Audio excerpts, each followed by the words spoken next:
Hi there, and welcome to Unfiltered Solopreneur, the podcast where we share real, unvarnished stories of people who dared to break free from the corporate grind. I'm your host, Nikhil, and I'm passionate about helping solopreneurs like you turn their dreams into reality. What do you do after 3 decades at Boeing when you've hit every goal but feel like you're chasing someone else's definition of success? Adriana Ocampo Senior shares how she pivoted from aerospace engineer to small business consultant at 50 on her own terms.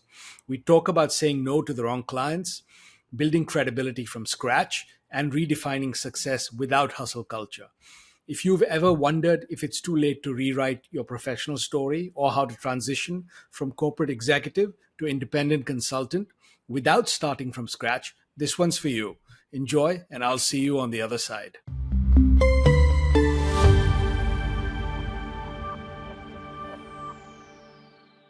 Hello and welcome to a new episode of Unfiltered Solopreneur. I'm your host, Nikhil Vaish, founder and CEO of Boost Solo. My next guest is a former aerospace unicorn who, after nearly 3 decades navigating the corporate stratosphere at Boeing, parachuted into solopreneurship, proving that it's never too late to rewrite your flight plan. Adriana, welcome to the show. Nikhil, thank you, and thank you for inviting me to your show. It's a pleasure to be here with you this afternoon. Well, thank you for being here, and I'm excited for our conversation because you have a quite an amazing story and rich background that we're going to talk about today. So, let me start by asking you. Now, you said aerospace found you, not the other way around. So, can you walk us through your journey from Columbia to becoming what you call a unicorn at Boeing in the 90s, and also talk about what some of those unique challenges must have been like as a woman in that environment? Yes. So you and I had an opportunity to talk a little bit before the podcast. So for the audience and those who don't know much about me, so Adriana Ocampo, I grew up in Colombia in South America, and I came to the U.S. 31 years ago to get my education in engineering. So I graduated from the University of Missouri in Columbia, Missouri, with a bachelor's in industrial engineering. So when I say that aerospace found me, is because oftentimes, we find people who are very drawn into a particular industry. So growing up, some folks, may have already an idea of what industry they might would like to work in. They said, I would love to be a doctor, or I would love to be a pilot, right? And I knew I wanted to be an engineer, but I didn't necessarily wanted to be an engineer in the aerospace industry. So when I say that aerospace found me is because, again, when I came to the US, I didn't think that I was going to stay in the US. I came with a visa to go to school. I came with a suitcase and full of dreams, but I didn't know what industry I was going to end up working in. And it was actually Boeing, the company that called me when I was back in Colombia after graduation to do an interview. And so they called me. They were the one who approached me first because the McDonnell Douglas at the time had their headquarters in Missouri, and I graduated from that particular state. So they were one of the main employers. Right. And so I joined the company 3 months after graduation. Wow. And I just really didn't know, 3 decades later, what was like working for a different company. And, what a beautiful career that I had. So I joined the company in the late 90s, happened to be the only female in my organization. I was the youngest one too. And that happened to be really the status quo for me for many years. Yeah. So that's why I guess I was the unicorn, because I was the only female and I was the youngest one. We were not talking diversity and inclusion in the late 90s in corporate America. So when we actually start talking, people ask me oftentimes now that we talk about diversity, so what was it to be a Latina in the aerospace industry? And I said, I was considered a minority in the late 90s, but because I was a female engineer, Right. working in aerospace on the defense side of the house and in manufacturing. It had nothing to do with the fact that of my background being Latina, where I came from. Is because you didn't see a lot of female or women, right, working manufacturing on the defense side of the house on the shop floor in the Yeah. 90s. Right. And what was that like? Can you tell us a little bit? I mean, it was it a strange experience? Was it a good experience?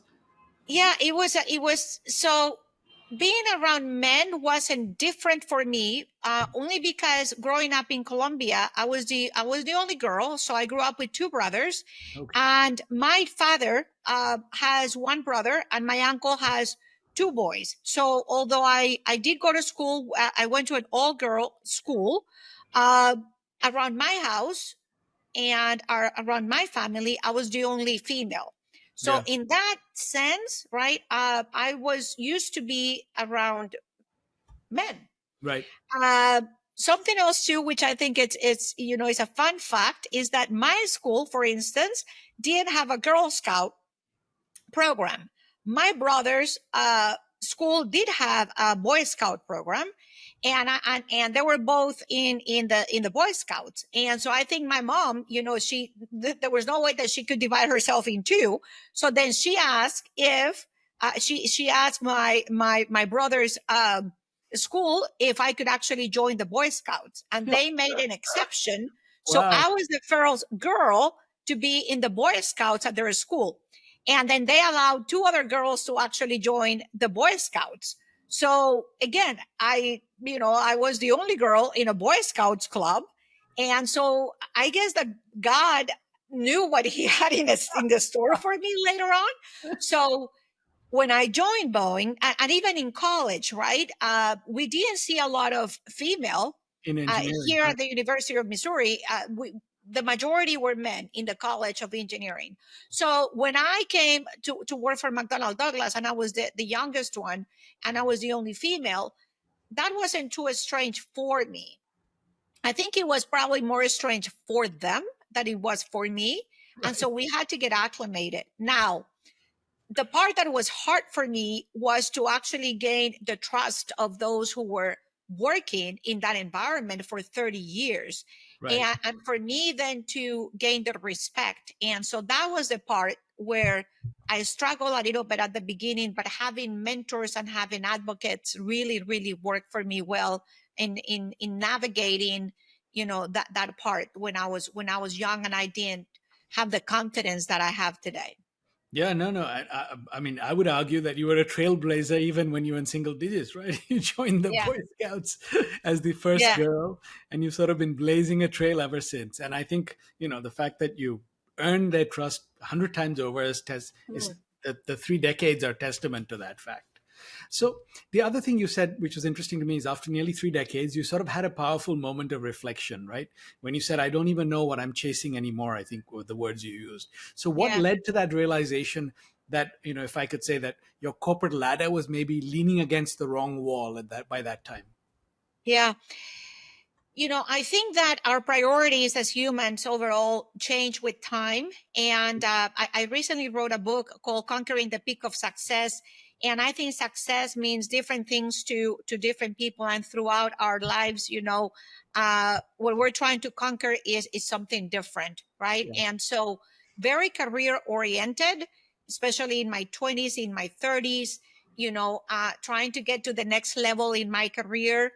And I think I was able to accomplish that. I knew from a very early stage in my career what is that I was trying to accomplish in my profession, and I put, the bar was really high, and I did everything that I could to actually get to that position that I wanted to get to. Um, and I did. So I feel very accomplished, beautiful career. I moved 7 times. So I sacrificed a lot, I think, on my personal side. No regrets there because I had a goal in mind professionally. And I think along the way, I learned a lot, and I was also able to help a lot of people along the way. But then there was a point in my life then when I thought, okay, well, what else is that I'm chasing here? Yeah. And then the focus was more also on the personal side, and and it's a very cyclical industry as well. And so we have seen obviously what has happened with the industry, and I think COVID also um, was a moment of reflection, right? Yeah. Yeah. And I was just very focused again on very fast paced, right? I was traveling a lot, and I think during COVID times when we were all stopped in one place and I got to spend a lot of time at home, and I couldn't travel anymore. I did a lot of reflection and really trying to understand what was meaningful in my life, and what were those key priorities, and things really shifted for me. Yeah. And there was a point where obviously the shift in the company's priorities also changed Right. because of what was happening not only with the industry but with the company in particular. And and I think that there was a misalignment with my goals and the company goals at the time too. And then I thought, well, like everything, there was a moment when I think we needed to part ways. And the beautiful thing is that I was preparing for that moment too, because I could leverage pension. A lot of companies these days don't pension anymore. I had the leverage of started working for a company that offered that pension. And so when that moment came and I didn't feel that I had that passion in me anymore, I thought, well, what is that really fulfills me? Um what is that really drives me as a human being? What is that passion in me, and what is that legacy that I want to leave?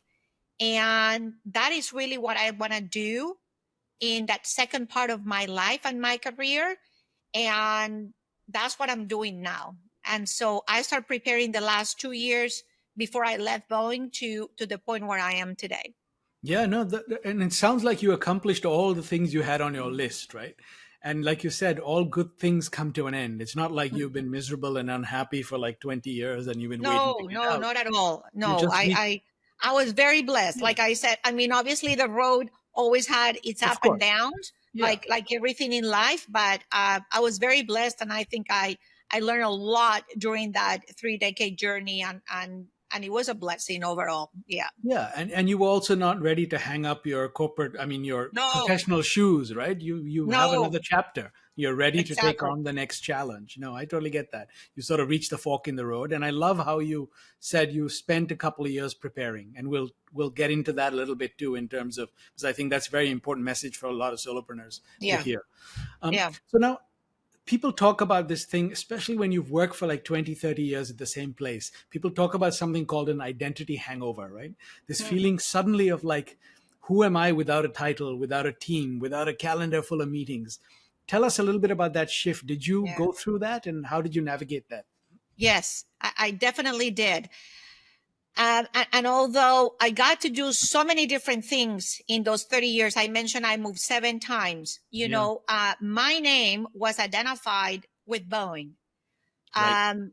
I have another uh, colleague of mine. I'm going to say colleague in the industry because we have the same name, we have the same last name, and then we come from the same country. And so people that know both of us in the industry, they call us by the first name, and our last name was actually the name of the companies that we work for. So that's how we were identified, and that was okay, right? Because I took a lot of pride for the company that I not only work for, but the company that I represented.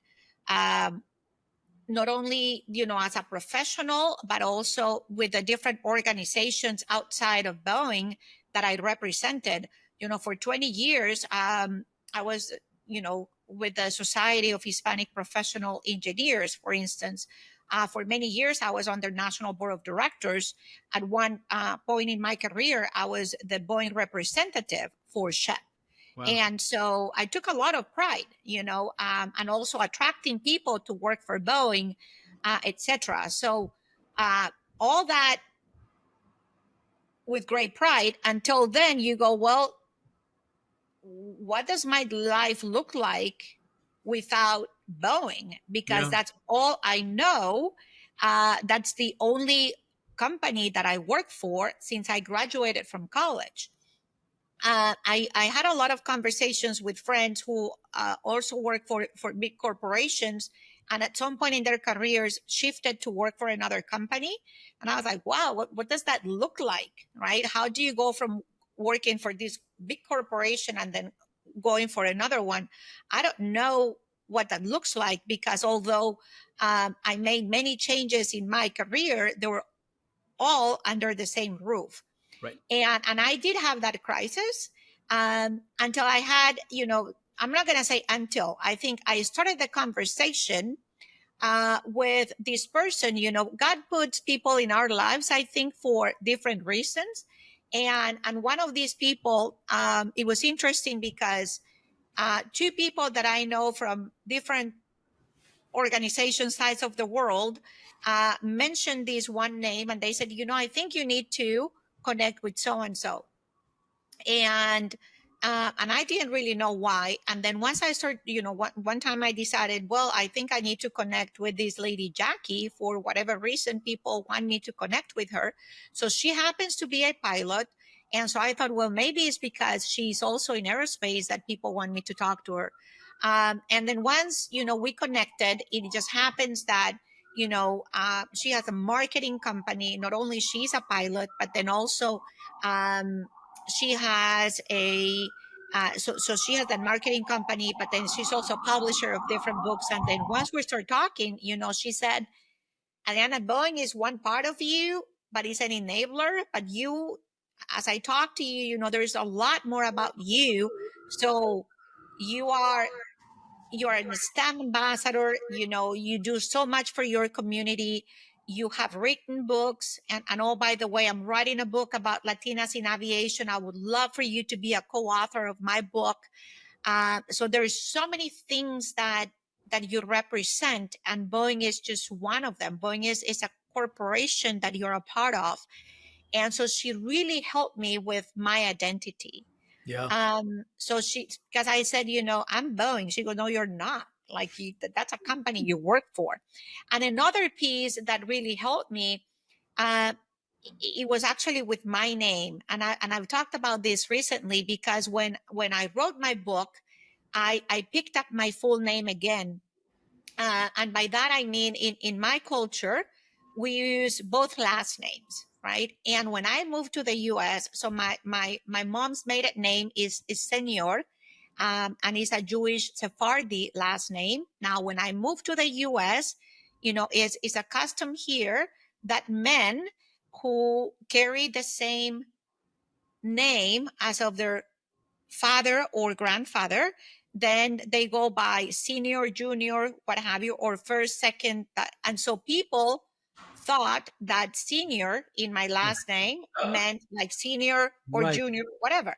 And I'm a female. So women don't use that. It's men the one who did. So people were confused, and they were like, oh, why is these women using like senior?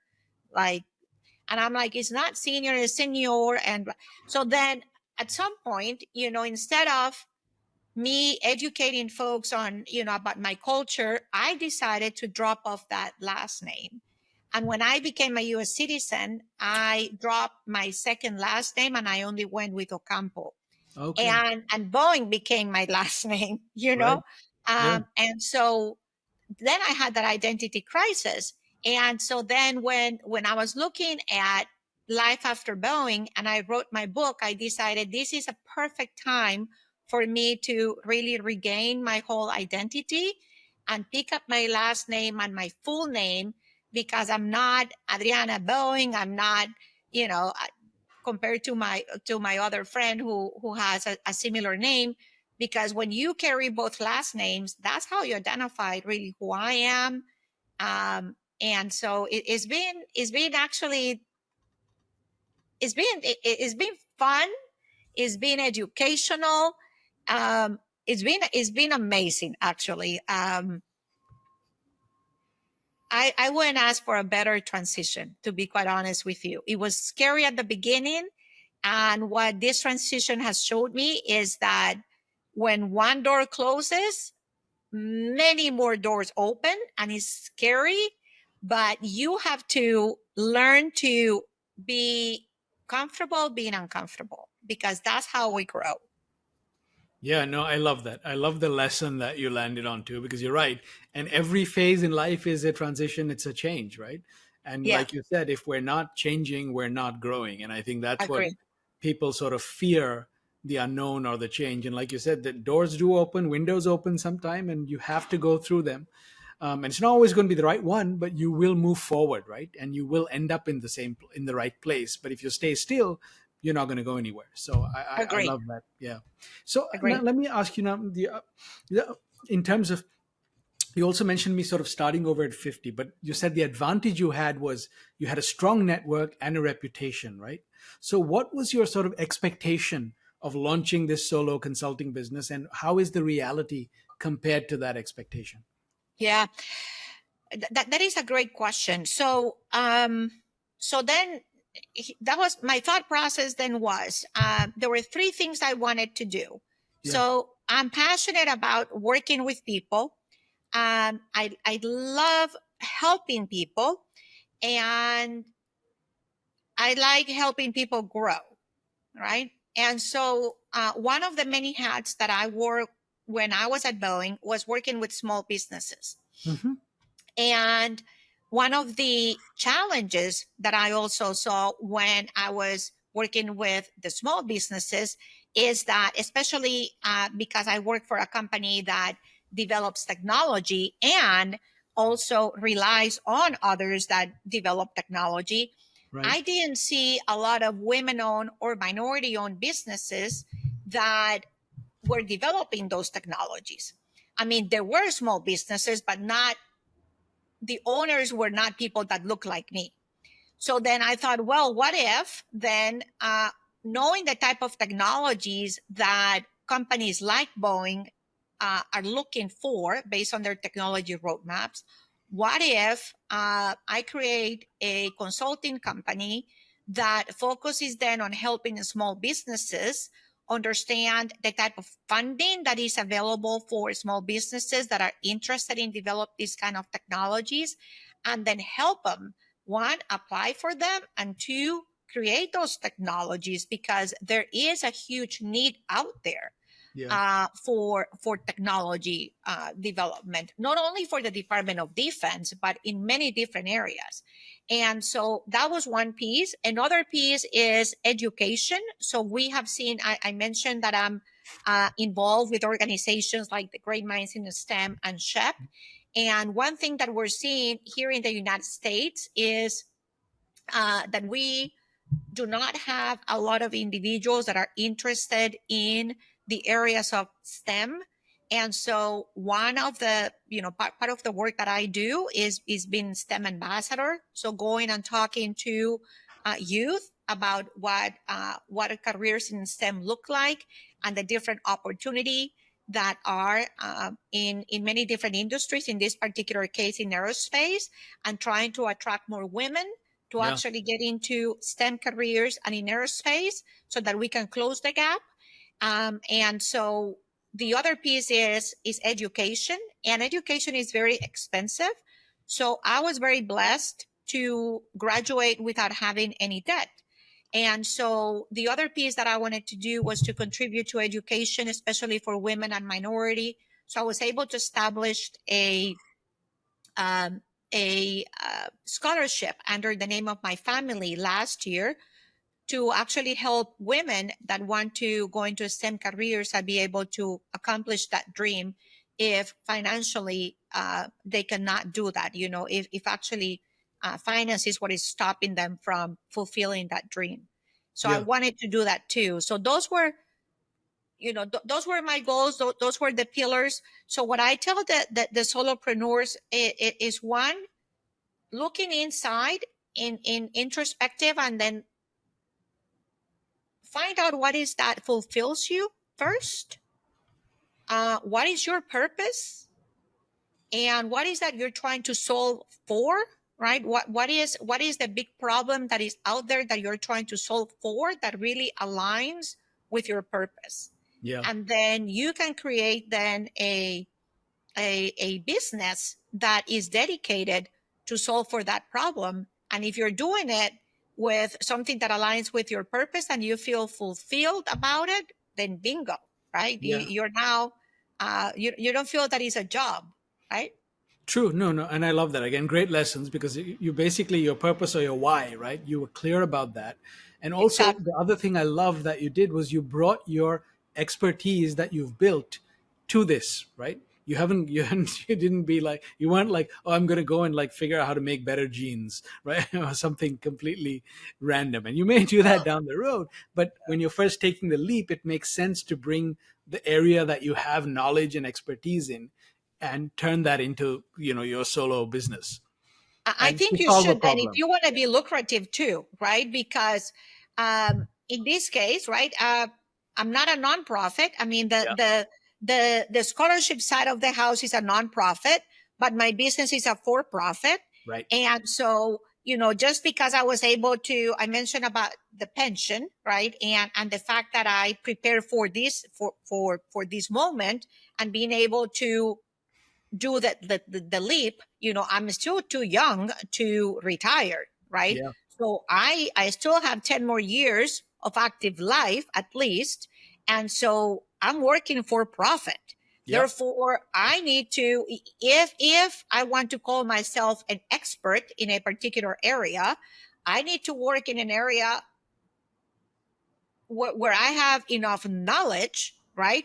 So if I'm launching a business, especially by myself now, then it has to be in an area where I confidently can say, you want to do business with me because I have this expertise and I need to be able to prove that I do have the expertise in whatever it is that I'm doing, right? Yeah. Or partner with someone that does have the expertise, right? Yeah. Otherwise, it's going to be a little difficult for you, for someone to have the trust to go with you versus with your competition who actually has years of experience. So in my case, it's like, yeah, I bring this expertise and those skills are transferable. So Yes. whatever you learn working in your big corporation, you can transfer that into your business, right? And then do it now as a solopreneur. Yeah, no, absolutely. And I think that's the mistake a lot of solopreneurs make is they feel like they have to learn a completely new skill set when they're making this leap, right?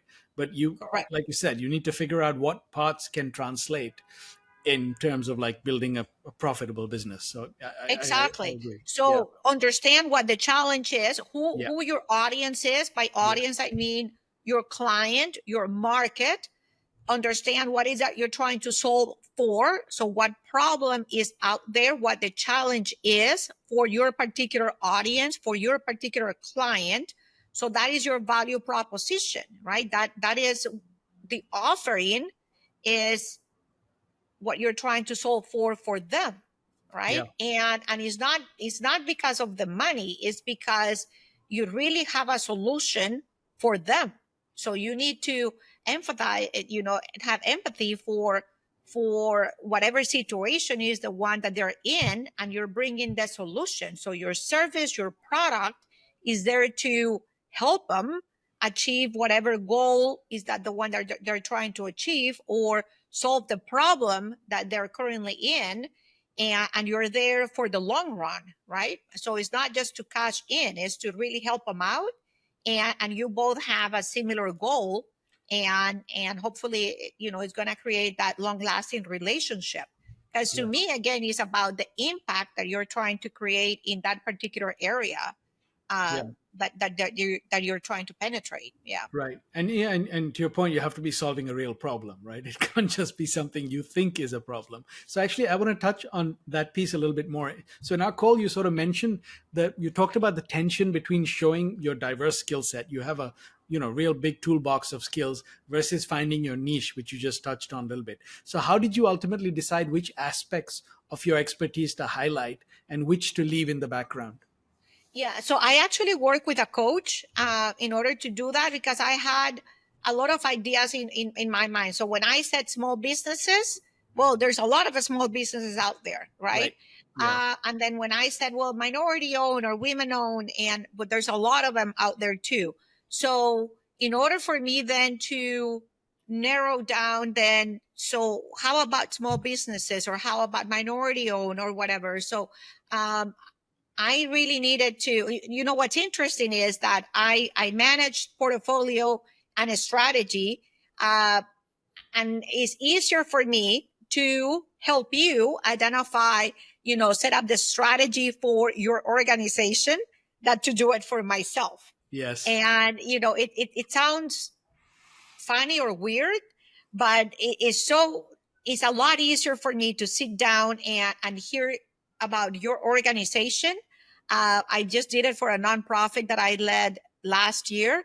It's a lot. It's not easy, but it comes a lot easier for me to do what I do for others that when it came to do it for myself.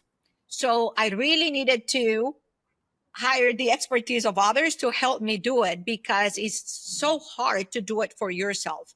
So just as others hire you to do that, my recommendation is that you invest in yourself and you invest in your business, and then have a third set of eyes to come and help you, not only with your marketing, as I talked before, but also to kind of like figure out then what is that you're trying to do. A friend of mine just at a meeting last night, she's also now getting to the next phase, and she said, it looks like you have finally like figured out what you're doing, love your postings, how do you do it? And it didn't happen overnight. I mean, I just went Yeah. through this transition in June of last year, so it's taking me about, like this long to really get to where I am right now. I thought that even though I planned it for 2 years, it was just gonna, 2 years and then it's gonna happen. Yeah. I think I planned it financially. I planned it so that when the moment came, I was ready financially to do it. But one thing is to do it that way. And then once you actually make that transition and then you create the company, it's taken me about this long then to really narrow down what is that I'm going to do, with whom is that I want to partner with, who my ideal client is, etc. So I'm not just like boiling the ocean. I'm really focusing on a particular group of folks. And something else that my coach told me, for instance, I was taking on other clients last fall, and then the question was why? And I'm like, well, why not? Yeah. And I'm thinking, well, I need to make money. So if you call me and I can do it, why not? And he's like, well, no, because you really want to position yourself as the consultant in this particular niche. So just because you can do it, it doesn't mean that you should do it. If you have Yeah. a strategy, you need to stick to your strategy and to your pillars and what you're here to do. What is the mission and the vision of your organization? Stick to that. Uh, don't be afraid. So no, it's it's a full sentence. You can say no, but I know someone that can do this for you, even if you can do it, because that's a distraction, Yeah. and it's time that you're not spending looking, expanding your business, looking for the right client. Yeah.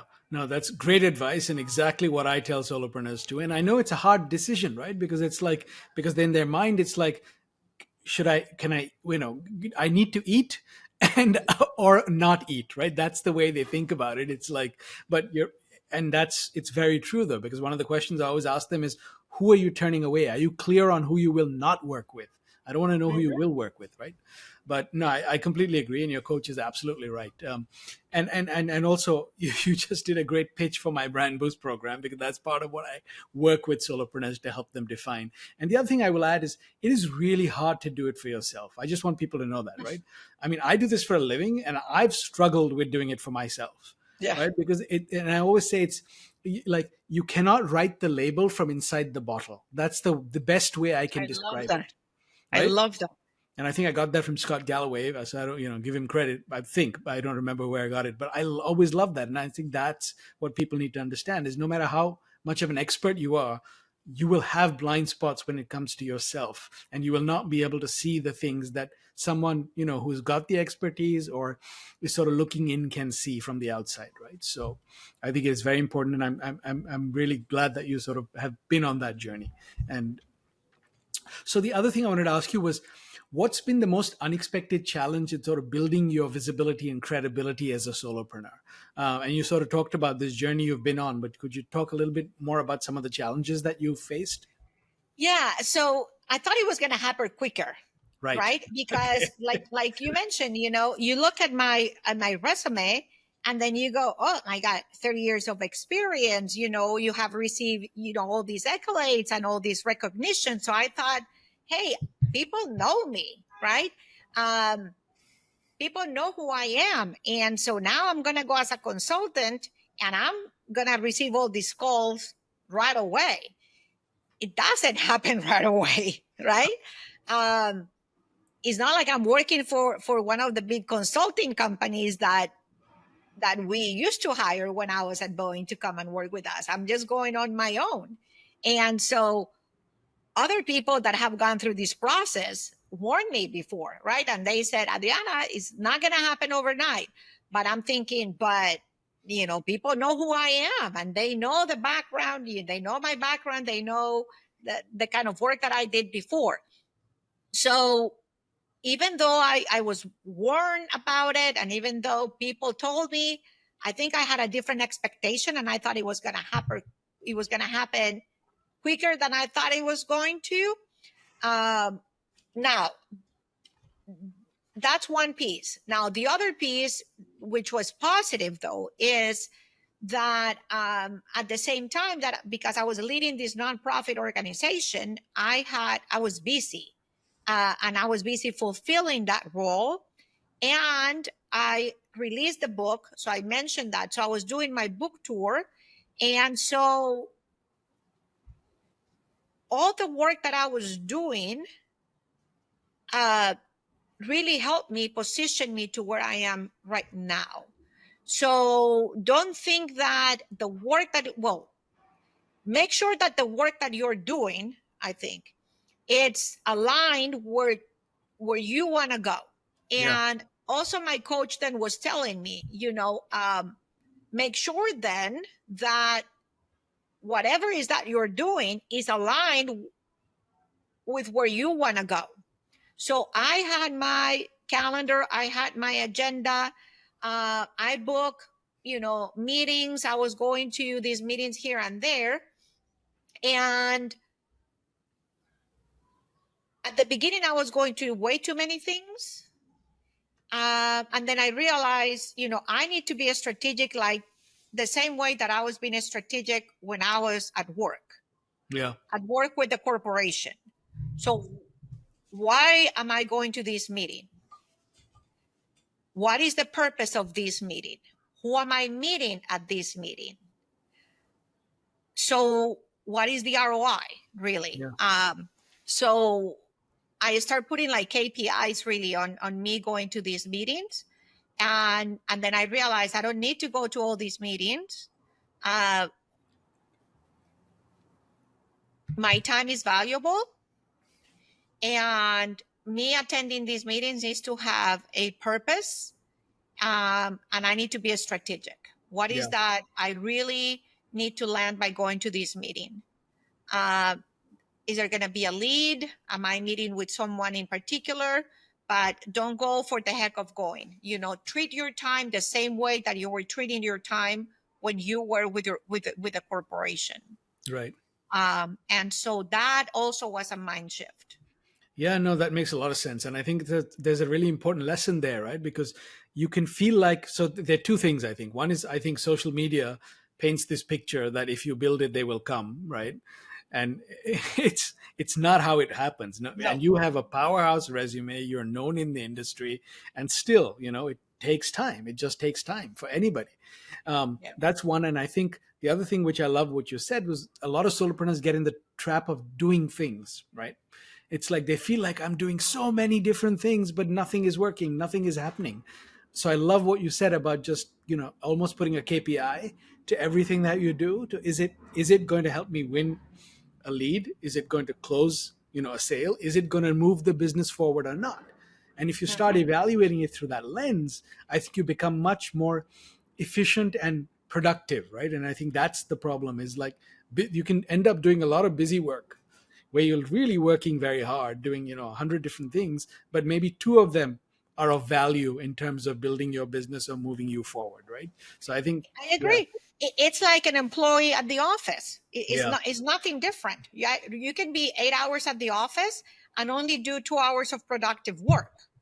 Versus, I could be at the office only 3 hours, and yeah, I'm very purposeful about what I'm doing those 3 hours and get a lot of work done. Right. yeah, And so it's not about doing a lot of work that is non-productive. Right. And so as an industrial engineer, um, I'm I'm so mindful about process and being efficient. And so after, going to too many different things, I'm like, whoa, you know, what was productive about this week? Because right, I'm exhausted, and I don't think I did anything that was really productive. I mean, I went to a lot of meetings. So just because I'm invited, it doesn't mean I need to go.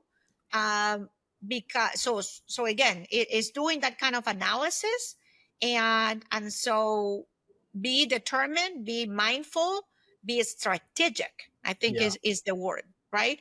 And again, not just then waiting for the invitation, because once you understand again who is your client, who is your potential client, what market is the one you want to drive in, then you are the one who start doing that intelligent, uh, the intelligence about the market that you want to penetrate, and then you identify the meetings that you want to go to, the conference that you need to be attending, right?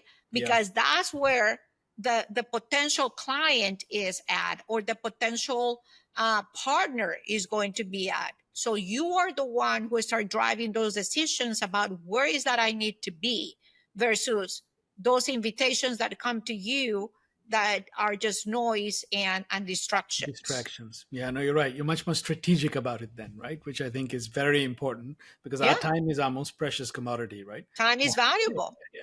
And especially as a solopreneur, because you are one Exactly. person, yeah, and there are only Exactly. so many hours in the day, and you have no teams to do stuff. So yeah, no, I think that's Exactly. So very even important. as a speaker, right? Yeah, So I do a lot of speaking engagements. Now, when I was with, my younger brother is also a consultant. And I love when I talk to him, and I said, this was me speaking before with a different mindset. And I said, well, I didn't get paid for.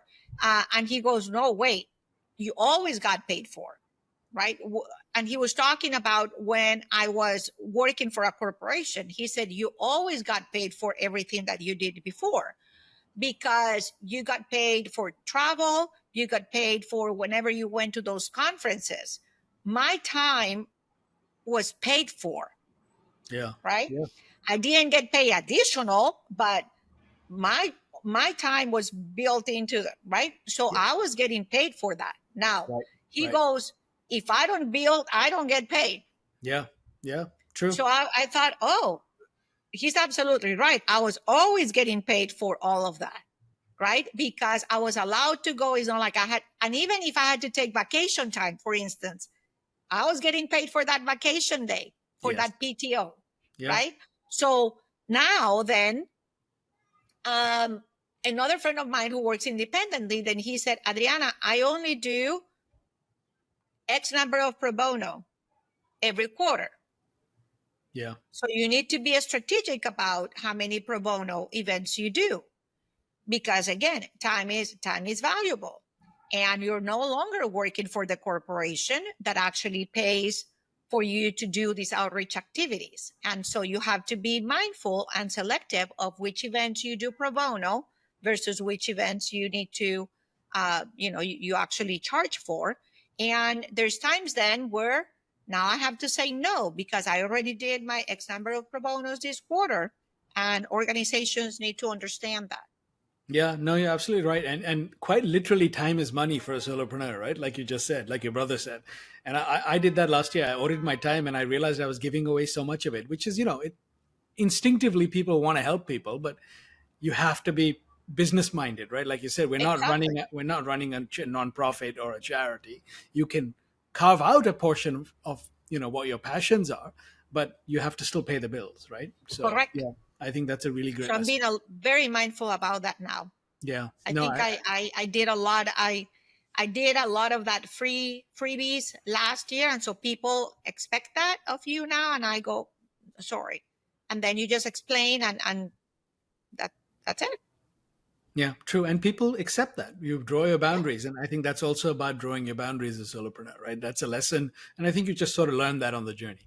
So the other thing you shared with me, which was an internal struggle you mentioned, which is you thought maybe at some point you need to go back to a full-time employee, right? Versus another angel on your shoulder sort of saying, don't give up on this solo entrepreneurial journey. So could you talk a little bit about how you navigated that uncertainty or doubt and Yeah. stuck with it? Yeah. So yeah. So even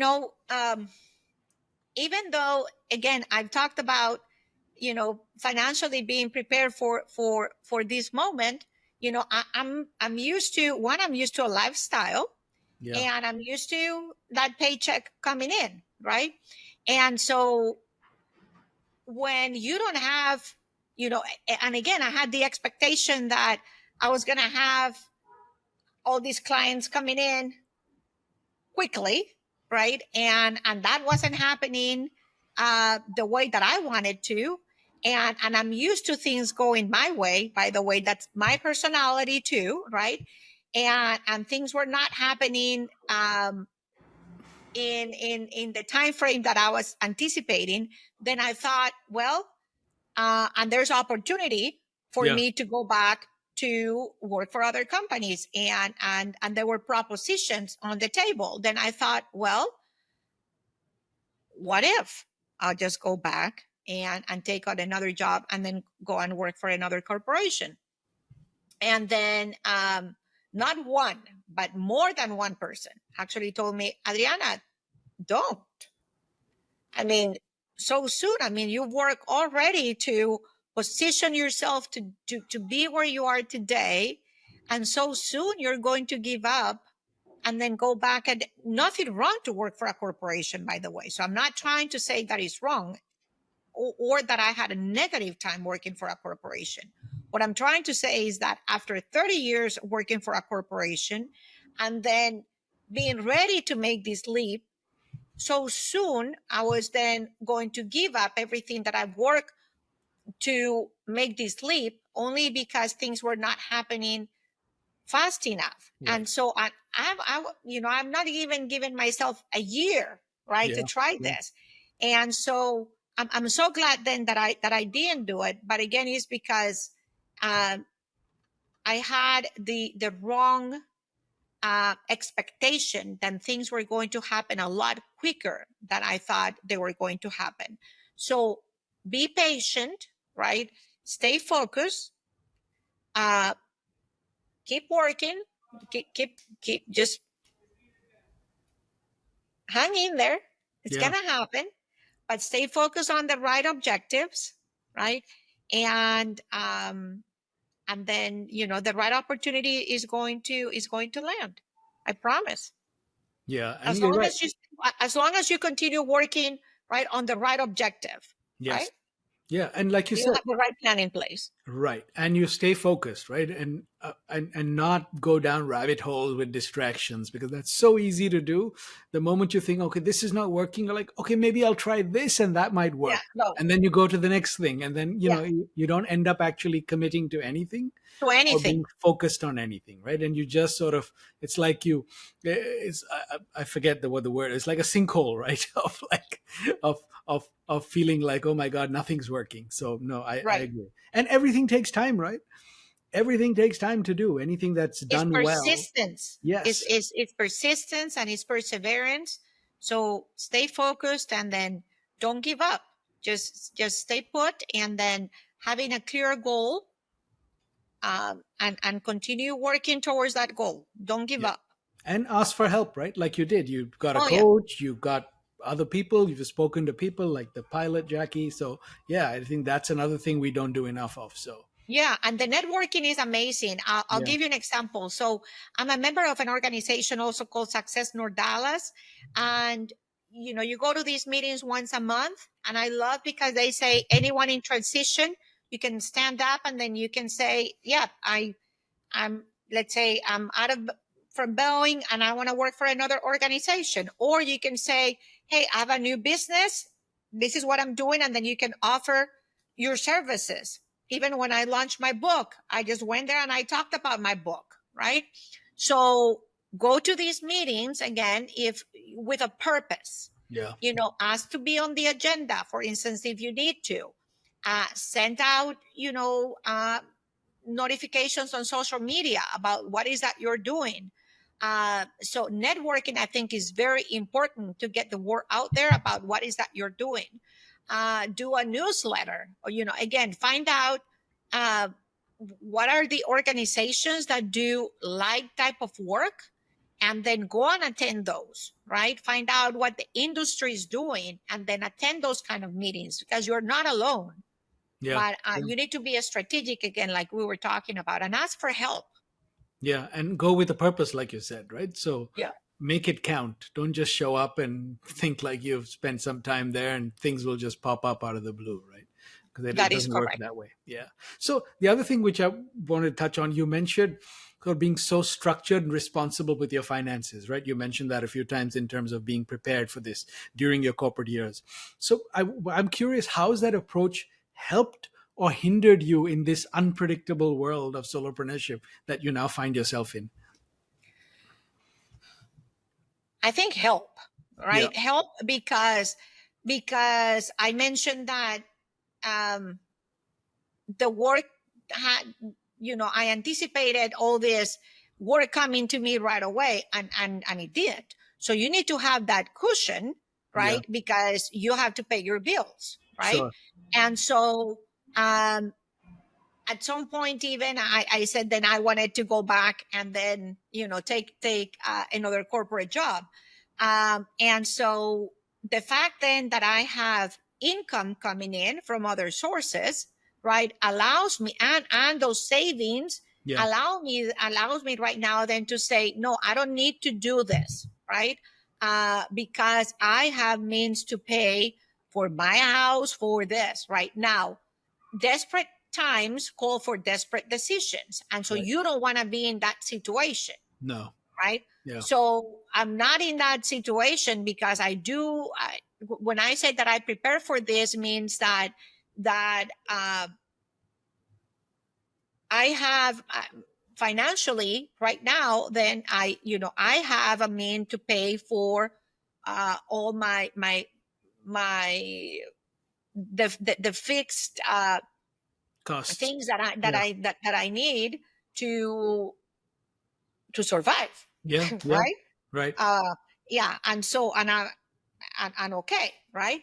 Um, Now, if it comes to the moment then where I go, it's been a few months already, or it's time for me to do something else, and I need to be fiduciary responsible, then hey, I'm going to look for plan B. But as of right now, I'm not in that situation, Yeah. right? So everyone is in a different position, right? So I'm just talking about my particular situation. Where could I live out of the pension and the additional income? I think the answer is yes. But again, I like to do other things. I like to travel. I like to go out.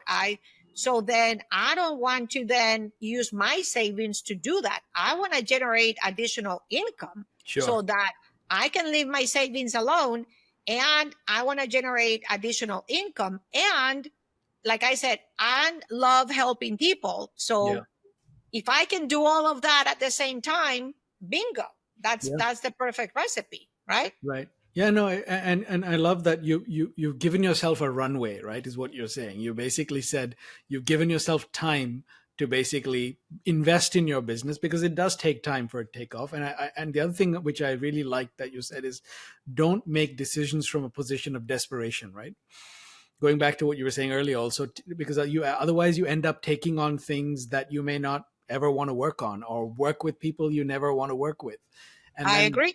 so I think there's a lot to sort of planning ahead a little bit. It's not saying you need to, have 10 years worth, but at least like, 8, 10 months plan to give yourself that runway, because you'll end up making much smarter, better decisions from a position of strength than a position of famine, right? So I really love that you I did that. agree with you. And plan for the unplanned. So I'm going to Yeah. give you another example. So my income comes, so I mentioned the pension, but then I also have investment properties, right? And so um, I plan for that additional income coming in.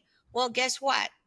Um, I actually had a situation for the first time in 20 years this year where one of my tenants didn't pay 2 months rent for 2 months. Never had that situation before. So I actually had to go through an eviction process. Wow. Never in 20 years had I had to go through that experience, right? Right. Right. So then I didn't receive rent for 2 months, right? And I anticipate receiving that because that's part of my income today. Now that person already moved out, but you can imagine then the additional expenses now to actually bring that property up to par so that I can list it again. Yeah. So, and I don't have money coming in. It's actually 2 months of money not coming in. And now is money also coming out to bring that property up to par? But I'm prepared for that. I wasn't anticipating that, right? But if you have your financials in place, then I know, I wasn't anticipating this, not the perfect situation, but I know that I need to bring the value to this house to this level Yeah. so that I can rent it again. And it's going to be additional income, hopefully again in May. So you don't let those situations then eat you or anything. As you invest in yourself, as you invest in your company and in your growth, then I also need to invest in that property because it's going to generate additional income. Sure. And so, those are the kind of things that you don't anticipate for, but you set money aside for those rainy days. So I would recommend people to do so as well, right? Because these are the things that you don't anticipate for, but then if they happen, then they don't cut you off guard, and then you have this cushion that you can use then to solve the problem. Yeah, no, absolutely. You're right. And I love, I almost have a tagline in my head now, which is solopreneurship, expect the unexpected, right? And you have to prepare for that. There's no Totally. way you can plan for everything. So you have to have, Everything is happening now yeah, that I don't have that paycheck coming in. yeah, yeah, Like I said, it absolutely. didn't happen in 20 years, just happened now, Yeah, right? yeah, true. And there's no way you Yeah. could foresee that or anticipate that. So if we were to meet again 5 years from now, Adriana, what would you want to have achieved? Where do you want to be? So hopefully I will be able to tell you that I have written more books. So my plan is to actually have a trilogy of the book out by then. Yeah, Hopefully also the scholarship is going to be doing much better. So my idea is that instead of being a scholarship that is being funded out of my own pocket, I want to have donors coming in and then helping out. And I want to have a business that is running very well and is profitable. That's where I want to be. I yeah, want to have a profitable business. I would like the scholarship to be running on its own too, with people chiming in and then donors coming in. And then I would love for the books to be out and really impacting people, and then me being able to go around and then impacting more lives, talking to people not only here but around the world. yeah. No, I That's love where that. I want to be. Yeah, and I love your scholarship. I think it's much needed in terms of getting more people into the space. So, if you could offer one piece of advice to somebody who's looking to start their solopreneur journey, what would you tell them? I would say take the first step, you know, do it. Yeah. but it takes the courage, and then just take the first step. Educate yourself in what is that it takes to create the company, but do it smartly. So as I said before, find what your passion is. What is that fulfills you? What is the problem that you're trying to solve for? But do it, Yeah. right? Don't be afraid. Um, Life is too short. That is So true. we have to do what fulfills us, what makes us happy, and if I can do it, you can do it. But have a solid plan in place, and then go for it. Yeah, no, I love that. And you're right. Until you do, you will never know, right? I mean, Exactly. I'd rather wake up having failed at something than, regret not having done it. So, And I tell you, don't we learn from our mistakes? yeah, we do. So I don't see it as a failure if you learn something from it. So I would see it as an opportunity for learning, and then try something different. It's kind of like trial and error, right? So don't see it as the glass half empty. I see it as a glass half full, because you won't learn anything unless you try. So Yeah. yes, you tried, it didn't work, but you learned something from it. And so now you have to do something different, because that first time didn't work the way you did it, Yeah. right? True. True. And in fact, I just had a guest on who used this phrase, which I love, too small to fail. And he basically, and I love that. It's like, because he said, you're not spending hundreds of $1 million at capital investment, or, you're just a solopreneur. All you've got is your home, your bills, and you're not, as long as you don't stretch yourself thin, you're just learning, and you will evolve, and you will get better, and you will figure it out. So I Yeah. love that advice.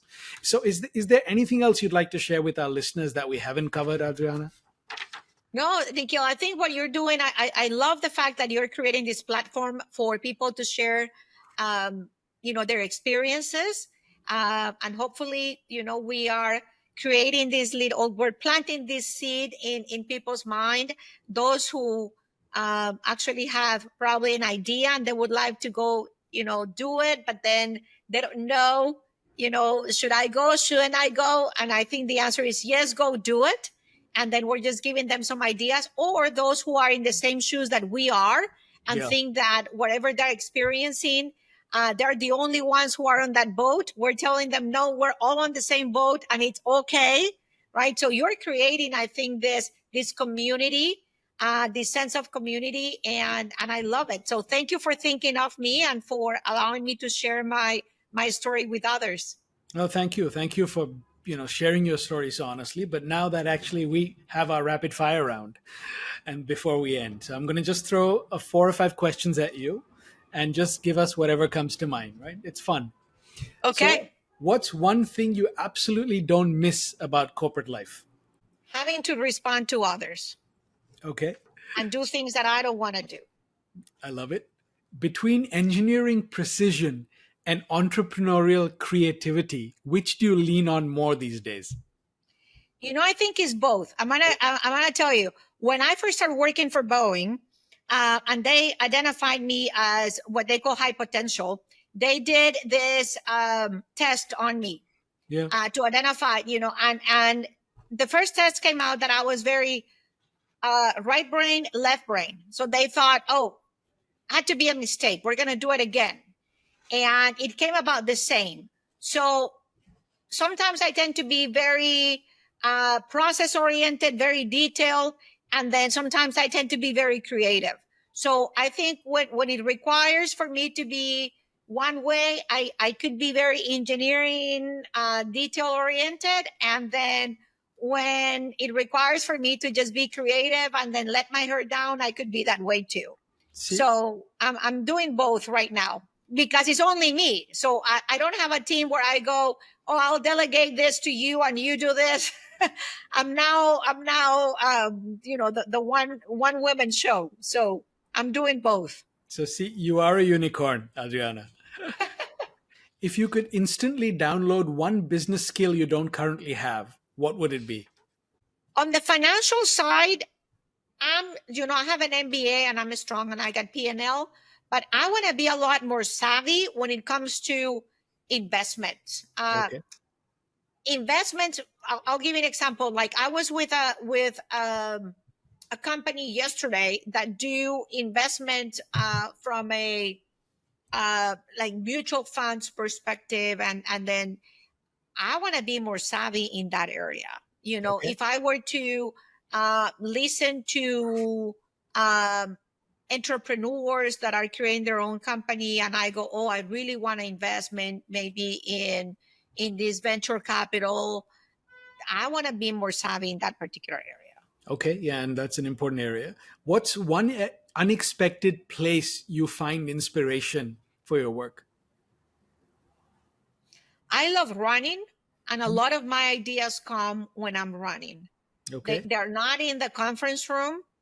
Is actually when I'm exercising, that I don't know if it's when oxygen gets to my brain or when I'm meditating, that I get a lot of my ideas. Great. If you could have any entrepreneur as a mentor, who would it be and why? Maybe Elon Musk. Yeah. Okay. That's an interesting one. And a good note to end the show on. So, Adriana, thank you so much. I've had so much fun having this conversation, and thank you so much for bringing your honesty and, telling us your story. And I think it's going to provide a lot of value to our listeners. Thank you. Thank you for the opportunity. Adriana's story proves that the best time to reinvent yourself professionally isn't when you're desperate, it's when you're strategic. Here are my takeaways. Success has seasons, and that's okay.